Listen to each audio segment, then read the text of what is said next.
Maligayang Pasko po, kapamilya. Ako po si Father J-Boy at tayo na po at magkape at pandasal. Sa panahon ng kalungkutan, dulot ng mga kalamidad na sumira sa ating bayan, dapat pa ba tayong magsaya ngayong Kapaskuhan? Ang Kapaskuhan ay isang pag-aalala ng pagdamay ng Diyos sa ating kalagayan. Kaya nais niyang makiisa sa atin. Dahil dito, maaari pa rin tayong magdiwang. Ipadama natin sa ating mga kababayan na ang Diyos ay dumating na at hindi tayo pababayaan. Anumang lungkot na ating nararanasan ay mapapalitan din ng saya. Ito ang mensahe sa atin ngayong Pasko.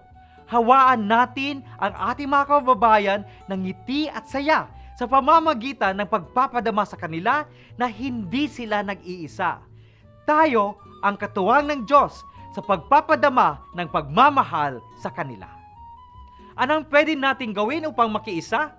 Ipagdiwang natin ang Pasko na mas payak o simple, ngunit punong-puno ng pagmamahal.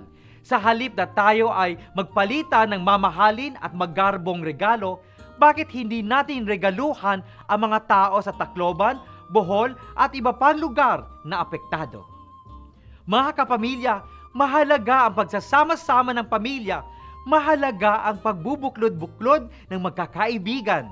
Mahalaga ang pagkakaisa ng bayan sa pamamagitan ng paghatid sa kanila ng pagdamay at pag-asa, tunay ngang makahulugan at makabuluhan ang Pasko nating lahat. Maligayang Pasko po.